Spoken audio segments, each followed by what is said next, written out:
Study IQ IAS, अब तैयारी हुई अफोर्डेबल। नमस्कार दोस्तों एक बड़ी खबर सामने आई है कि भारत के द्वारा पहली बार किसी एक महीने के अंदर मतलब विद इन जस्ट 1 मंथ हमने यहां पर जो मोबाइल फोन का एक्सपोर्ट है वो $1 बिलियन किया है। यूजुअली क्या होता था कि एक महीने के अंदर मैक्सिमम $700 मिलियन के आसपास ही हम एक्सपोर्ट कर पाते थे, लेकिन यहां पर आप खबर देख सकते हैं in a first India's monthly mobile phone exports touched $1 billion in September. तो ये जो सितंबर का महीना गया है अभी पिछला, उसके अंदर $1 बिलियन का हमने एक्सपोर्ट किया। अब ये इंपॉर्टेंट क्यों हो जाता है आपके एग्जाम पर्सपेक्टिव से? यहां पर जरूरी है कि ये क्यों हुआ, यहां पर PLI स्कीम का क्या रोल था, वो सारी चीजें आगे फ्यूचर में क्या ग्रोथ है, एम है, वो सब कुछ हम जानेंगे डिटेल से। चलिए आगे बढ़ते हैं, लेकिन उसके पहले ध्यान रखिएगा दोस्तों, अगर आप UPSC की तैयारी कर रहे हैं, आपके पास ये लास्ट बैच में ज्वाइन करने का मौका है। लेट मी टेल यू कि स्टडी IQ के द्वारा ये आखिरी बैच लाया गया है आपके UPSC प्रिपरेशन के लिए फॉर द ईयर 2023। तो आप इसके अंदर एनरोल कर सकते हैं by using the code Ankit live. ये कोर्स सिर्फ आपको 19,000 में मिल जाएगा और इसके अंदर कई सारे फीचर्स हैं, जैसे कि 900 plus hours of live teaching दी जाती है, नोट्स दिए जाते हैं, आंसर राइटिंग प्रैक्टिस आपके मेंस एग्जाम के लिए होता है, साथ ही साथ आपको एक मेंटर अलॉट होता है। कोई दिक्कत है, प्रॉब्लम है, कभी भी आप अपने मेंटर से बात कर सकते हैं। और साथ ही में आपको पता होगा यहां पर मेरे द्वारा जो बैंकिंग का एक इंपॉर्टेंट पार्ट है इकोनॉमिक्स के अंदर, वो भी लिया जाता है। इसके अलावा अगर आपको MCQs अटेम्प्ट करना है तो मेरे इंस्टा पेज पर जाइए, वहां पर स्टोरीज में जितने भी MCQs हैं उसको आप अटेम्प्ट कर सकते हैं। चलिए शुरुआत करते हैं और सबसे पहले यहां पर देखते हैं एग्जैक्टली अभी हो क्या रहा है। देखिए, जैसा कि मैंने आपको बताया, किसी एक महीने के अंदर मतलब ये जो सितंबर का महीना गया, यहां पर $1 बिलियन का मार्क टच हुआ है। जो मोबाइल का मैन्युफैक्चरिंग भारत में होता है उसको जो हम एक्सपोर्ट करते हैं, तो लगभग क्योंकि $1 इक्वल्स टू 82 रुपीस के आसपास चल रहा है, तो ये 8200 करोड़ के आसपास का जो मोबाइल है वो हमने एक्सपोर्ट किया है। और यहां पर जाहिर सी बात है, जो एक इंपॉर्टेंट रोल है वो है आपका PLI स्कीम, जो सरकार प्रोडक्शन लिंक इंसेंटिव स्कीम लाई थी उसकी वजह से। और उसमें भी अगर आप देखेंगे तो सैमसंग और एप्पल, इन्होंने एक बहुत बड़ा रोल प्ले किया है लोकल प्रोडक्शन में। अगर हम बात करें पहले 6 महीने का, मतलब ये जो फाइनेंशियल ईयर चल रहा है, तो अप्रैल 2022 से लेकर अगर हम बात करें सितंबर 2022 के बीच में, तो यहां पर आप देख सकते हैं टोटल जो एक्सपोर्ट हुआ है मोबाइल फोन्स का वो हुआ है $4.2 बिलियन। और अगर आप इसको कंपेयर करिए पिछले साल 2021 से, तो 2021 में पहले 6 महीने में ये था सिर्फ $1.7 बिलियन। मतलब कि अप्रैल से लेकर अभी तक सितंबर में आप देखोगे तो हर महीने लगभग $770 मिलियन के वर्थ के मोबाइल ही हम एक्सपोर्ट किया करते थे एवरेज में। लेकिन अकेले ये सितंबर महीने में ये आंकड़ा टच कर गया है लगभग $1 बिलियन। और ये अगर आप कंपेयर करो पिछले साल सितंबर 2021 में जो एक्सपोर्ट होता था और इस साल सितंबर 2022 में जो एक्सपोर्ट हुआ है, यहां पर 200% का इंक्रीज आपको देखने को मिलेगा, 200%। और यहां पर कहीं ना कहीं जो एक्सपर्ट्स हैं, जो मार्केट के जानकार हैं, उनका मानना है कि हम कॉम्पिटिटिवनेस पर फोकस कर रहे हैं। जाहिर सी बात है, जिस देश में जितना सस्ता मोबाइल बनेगा उसकी डिमांड उतनी ज्यादा होगी। तो यहां पर सस्ता किया जा रहा है मोबाइल को, लॉजिस्टिक पर ध्यान दिया जा रहा है। रिसेंटली आपने देखा होगा सरकार ने, प्राइम मिनिस्टर मोदी ने नेशनल लॉजिस्टिक पॉलिसी लेकर आए ताकि यहां पर जो भी ट्रांसपोर्टेशन होता है गुड्स का, कम दाम पर जल्द से जल्द पहुंच सके। लेबर रिफॉर्म्स किए जा रहे हैं, इकोसिस्टम में एक बदलाव किया जा रहा है, जिसकी वजह से यह आपको चेंजेस देखने को मिलेगा। और एक्सपर्ट्स का यह मानना है कि यहां पर जो एक्सपोर्ट हुआ है उसमें सबसे इंपॉर्टेंट रोल जो एप्पल के कॉन्ट्रैक्ट मैन्युफैक्चरर्स हैं, जैसे फॉक्सकॉन, विस्ट्रॉन, पेगाट्रॉन, इन्होंने इंपॉर्टेंट रोल प्ले किया है। साथ ही साथ सैमसंग ने इंपॉर्टेंट रोल प्ले किया है। और जो PLI स्कीम लाया गया है ये लगभग 41,000 करोड़ का था। ध्यान रखिएगा, ये जो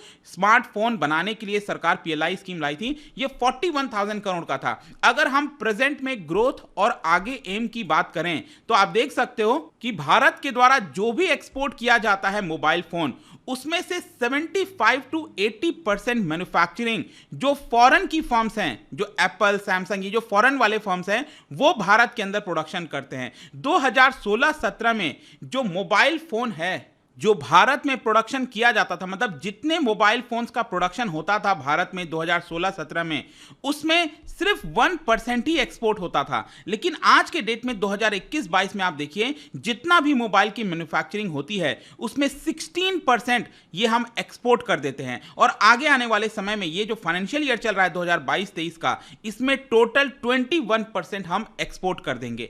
फर्दर आप देख सकते हो, यहां पर बताया जा रहा है कि जो पीएलआई स्कीम है वो 2020 में लाया गया था। इसका मेन मकसद था कि चाइना और वियतनाम जैसे जो देश हैं जहां पर ज्यादा मोबाइल फोन मैन्युफैक्चरर्स होते हैं, वहां से कंपनीज को भारत लाया जाए। और चाइना से आ ही रही हैं कंपनीज, आपने देखा होगा, लेकिन अभी भी चाइना और वियतनाम सबसे ज्यादा मोबाइल मैन्युफैक्चरिंग करते हैं, एक्सपोर्ट करते हैं। नंबर 1 पर चाइना है, सेकंड पर वियतनाम है और थर्ड पर यहां पर भारत आ रहा है। और फर्दर आप देख पाओगे जो मेन एम है सरकार का वो ये है कि 2025-26 आते आते जो टोटल एक्सपोर्ट है मोबाइल फोन्स का वो $60 बिलियन तक पहुंचाना है। मतलब अभी क्या है, अभी सितंबर के महीने में हमने $1 बिलियन का आंकड़ा टच किया है, और अगर आप 12 महीना लोगे तो $12 बिलियन आएगा। लेकिन हमारा मेन मकसद क्या है कि 2025-26 तक यह आंकड़ा $60 बिलियन तक ले जाया जाए। तो अब देखिए यहां पर जो सक्सेस हमें स्मार्टफोन के मैन्युफैक्चरिंग में देखने को मिली है बिकॉज ऑफ पीएलआई स्कीम, इसकी वजह से आपने देखा होगा सरकार ने ये जो स्कीम है वो 14 सेक्टर में और एक्सपैंड कर दिया, चाहे ऑटोमोबाइल कंपोनेंट,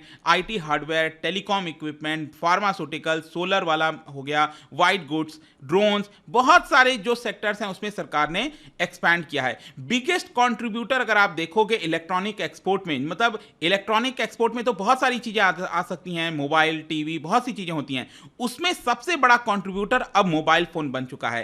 एप्पल और सैमसंग ने यहां पर एक्सपोर्ट पर ज्यादा कदम बढ़ाया, लेकिन खास बात यह है, आपको यह समझना है कि अब जो हम मोबाइल एक्सपोर्ट कर रहे हैं वो कौन से देशों को कर रहे हैं। अब हम यूके भी भेजते हैं मोबाइल, नेदरलैंड भी भारत से मोबाइल बनकर जाता है, ऑस्ट्रिया हो गया, इटली हो गया, जो डेवलप्ड कंट्रीज हैं वहां पर भी भारत के द्वारा मोबाइल मैन्युफैक्चरिंग करके एक्सपोर्ट किया जाता है। पहले क्या होता था, अगर थोड़े बहुत मोबाइल मैन्युफैक्चरिंग होते थे भारत में तो हम अफ्रीकन देशों में भेजा करते थे, साउथ अफ्रीका हो गया, इसके अलावा मिडिल ईस्ट कंट्रीज हो गए। अब साउथ अफ्रीका और जो छोटे छोटे गरीब देश हैं वहां पर प्रॉब्लम क्या है कि वो लोग कितना मोबाइल खरीद पाएंगे, सस्ते दाम का मोबाइल खरीद पाएंगे।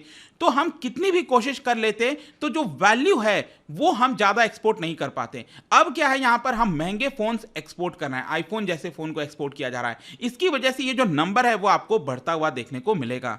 इनफैक्ट टोटल अगर आप इलेक्ट्रॉनिक गुड्स का भी एक्सपोर्ट देखोगे तो यहां पर 54% इंक्रीज हुआ है जो इलेक्ट्रॉनिक गुड्स हैं, और टोटल $10 बिलियन अब हम यहां पर इलेक्ट्रॉनिक गुड्स एक्सपोर्ट कर रहे हैं, जिसमें अकेले $4.5 बिलियन मोबाइल फोन का एक्सपोर्ट है। तो यह भी आप सबको याद रखना चाहिए। इसके अलावा एक और इंटरेस्टिंग चीज हम सबको ध्यान रखना है, वो है इकोनॉमीज ऑफ स्केल। जो एक्सपर्ट्स हैं उनका यह मानना है कि पीएलआई स्कीम इसलिए सक्सेस हो रहा है इस समय क्योंकि यहां पर बल्क में बड़ी मात्रा में मोबाइल फोन को मैन्युफैक्चर किया जा रहा है। जैसे कि अभी रिसेंटली मुझे याद है कि जो नितिन गडकरी जी हैं वो कहीं पर भाषण दे रहे थे, और हाँ, मर्सिडीज की जो गाड़ी है वो लॉन्च हो रही थी। तो नितिन गडकरी जी ने यहां पर ये कहा, मर्सिडीज के जो एग्जीक्यूटिव हैं, कि देखिए आप ये बना तो रहे हो, भारत में लॉन्च करना है इलेक्ट्रिक कार, लेकिन मैं चाहता हूं कि आप इसकी प्रोडक्शन का जो स्केल है वो बढ़ाएं, ताकि जो कॉस्ट है, जो 1-1 करोड़ की गाड़ियां आती हैं मर्सिडीज की, उसकी कॉस्ट कम हो, और आप भारत में, क्योंकि लोग उतना नहीं ले पाएंगे उसको।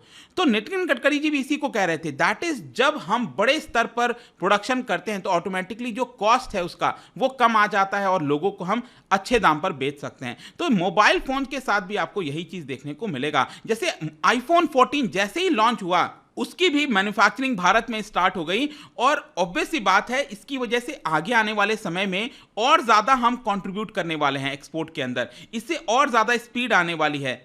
और जिस प्रकार का माहौल है पूरे विश्व के अंदर, जिस तरह के रिसेशन की बात हो रही है, इस समय में भारत काफी हद तक दुनिया को सपोर्ट कर सकता है, ग्लोबल इकोनॉमी में कंट्रीब्यूट कर सकता है। कंक्लूजन क्या निकलता है? देखिए, कंक्लूजन यह है कि एप्पल हो, सैमसंग हो, जितने भी, वो भारत की तरफ देख रहे हैं। यहां पर जैसे ही लॉन्च हुआ था आईफोन 14, 10 डेज के अंदर ही एप्पल ने अनाउंस कर दिया कि उसकी मैन्युफैक्चरिंग भारत में की जा रही है। मतलब वो अपना बेस चाइना से शिफ्ट कर रहे हैं।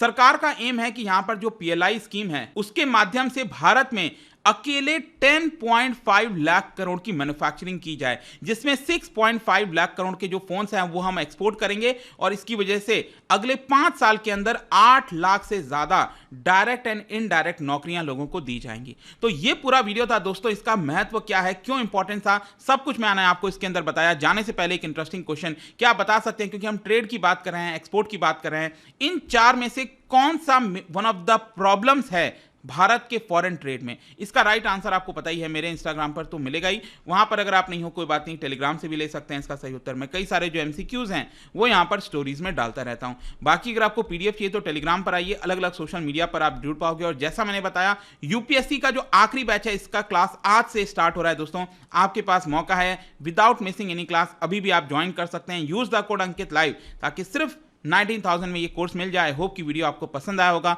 मिलता हूं आपसे next time, till then thank you very much, see you soon. Study IQ IAS, अब तैयारी हुई अफोर्डेबल।